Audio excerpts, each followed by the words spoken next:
So ఇప్పుడు మీరు అమరవీరుల కోసం గట్టిగా ఫైట్ చేశారు. మీరు 1969 వాళ్ళని కూడా కదిలిచ్చినట్టున్నారు. ఎవరెవరు ఎక్కడ ఉన్నారని పెద్ద రీసెర్చ్ చేసినట్టున్నారు. ఇప్పుడు వాళ్ళకి ఏదో 250 గజాల స్థలం ఏదో అన్నట్టున్నారు. అది ఇప్పుడు అందులో కూడా స్పష్టత లేదు. అందులో ఇప్పుడు ఎఫ్ఐఆర్ అని ఒకటి అంటున్నారు. మరి ఎఫ్ఐఆర్ లేని వాళ్ళ సంగతి ఏందని వాళ్ళు అడుగుతున్నారు. ఇట్లా రకరకాలుగా ఉన్నది. అది కొద్దిగా ట్రిక్కీయే కావాలంటే, అది కొద్దిగా దాంట్లో అంశాలు అంటే అమరవీరులకైతే ఇవ్వచ్చు పక్కా. ఉద్యమం చేసిన వాళ్ళకంటే అది నెక్స్ట్ కేటగిరీ. ఫస్ట్ అయితే మీరు ఈ చనిపోయిన కుటుంబాలకి ఇమీడియట్ గా చేసేది. నేను ఇంకొకటి దీంట్లో చెప్పేది ఏంటంటే, నేను ఈవెన్ కొంతమంది ఏసీసీలు మాట్లాడుతూ నేను చెప్పిన, మీరు ప్రియాంక గాంధీ తోటి మీరు అనౌన్స్మెంట్ చేయించిండ్రు, అది ఉద్యమకారులకు 250 ఉద్యమకారు అంటే ఎవరు? పోలీస్ స్టేషన్లో పడ్డోళ్ళ, జైలుకు పోయేళ్ళ, ఆడ స్పష్టత లేదు. అట్లంటే చాలా మంది ఉద్యమకారులు, నువ్వు ఉద్యమకారు నేను ఉద్యమకారు, తెలంగాణలో అందరూ ఉద్యమకారులు అంటారు.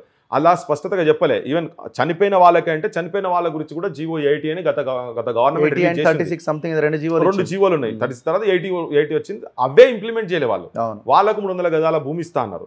ప్రధానంగా అసలు ఈ గవర్నమెంట్ రాగానే ఫస్ట్ చేయాల్సింది ఆ కుటుంబాలకు ఎవరెవరైతే చనిపోయినరో, మొన్న రీసెంట్గా చనిపోయిన కుటుంబాలకు, సరే 69 వాళ్ళు ఇప్పుడు చాలా మంది వాళ్ళు ఎవరు లేరు, అందరు చనిపోయింది. కానీ ఈ ఉన్న వాళ్ళ దాంట్లో కొంతమంది ఎఫ్ఐఆర్లు ఉన్నోళ్ళు వాళ్ళకు రాలేదు. లాస్ట్ గవర్నమెంట్లో ఆల్రెడీ ఇచ్చిన వాళ్ళకు కూడా కొంతమంది ఎట్లున్నారంటే, ఒక 3-4 ఏళ్ళు నౌకరు చేసారు వాళ్ళ ఇంట్లో పాపం. అప్పుడు ఎవరు చదువుకున్న వాళ్ళు చిన్న పిల్లలు ఉన్నారు, వాళ్ళు ఏదో చిన్న చెప్పరాసి నౌకర్లు అవి ఇచ్చిండ్రు. ఇవాళ ఏంటంటే ఆ కుటుంబాలలో ఇప్పుడు ఎదిగి ఇంటర్మీడియట్ స్థాయికో డిగ్రీ స్థాయికి వచ్చారు. నేను చెప్పేది ఏంటంటే, గవర్నమెంట్ ఇప్పుడు వచ్చిన గవర్నమెంట్ అటువంటి వాళ్ళని కూడా కన్సిడర్ చేయాలి. అప్పుడు చిన్నోళ్ళను కన్సిడర్ ఏం పెద్ద ఫరక్ పడదు, వాళ్ళకి ఇచ్చే ఉద్యోగాలు పెద్ద ఫరక్ పడదు. మొత్తం కలితే 1000 ఉద్యోగాలు అయితే కావచ్చు, పెద్ద ఇష్యూ కాదు. వాటిని ప్రధానంగా కన్సిడర్ చేసి వాళ్ళకు ల్యాండ్ ఇచ్చి వాళ్ళకి ఎంత చేసినా తక్కువనే. చాలా చితికిపోయినాయి.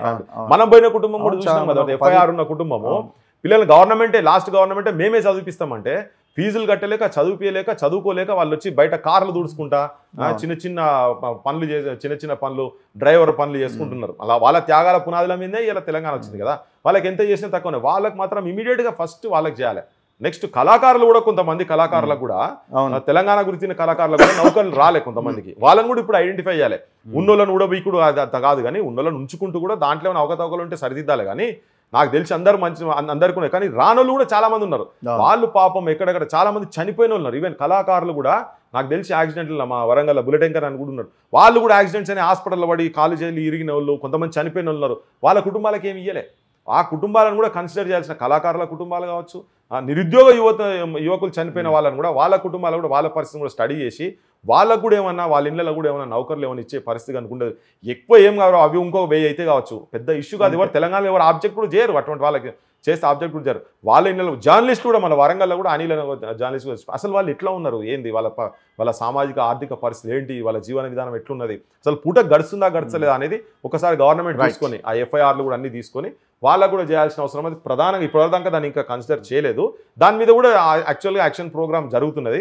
మేము దాన్ని అందరిని ఒక దగ్గర తీసుకొచ్చి ఒక రిప్రజెంటేషన్గా, ఫస్ట్ ఒక రిప్రజెంటేషన్గా ఇచ్చి గవర్నమెంట్కి చెప్పి దీని మీద ప్రాపర్గా స్టడీ చేయమని. ఒకవేళ వాళ్ళ డేటా లేకుండా మా బోటోల దగ్గర ఉన్నది మేము కూర్చోబెట్టి మనం కూడా చూసినాం, నీకు కూడా చూపించినాం, అవన్నీ చూసి కూడా వాళ్ళకు కూడా ఇచ్చే ప్రయత్నం చేసి వాళ్ళకు మాత్రం పక్కా న్యాయము ఇమ్మీడియట్ ఎఫెక్ట్తోనే జరగాల్సిన అవసరం ఉంది. 10 రోజులు, సంవత్సరానికి 365 రోజులు అంటే ఎన్ని రోజులు వాళ్ళు నరకం చూసిరో అవన్నీ 10 సంవత్సరాల నుంచి జరుగుతున్నాయని ఈ గవర్నమెంట్ రాగానే దాన్ని అయితే వచ్చింది. కానీ రాగానే ఇంకా ఇప్పుడు వాళ్ళందరినీ కూడా పిలుచుకొని వాళ్ళని పరిష్కారం చేయాల్సిన అవసరం. Thank you very much Prithviraj garu. Thank you.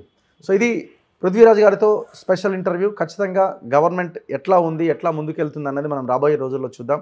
So ఇప్పుడే మనం అన్నీ డిసైడ్ అయ్యి మాట్లాడితే, విమర్శలు స్టార్ట్ చేస్తే అది టూ ఎర్లీ అవుతుంది.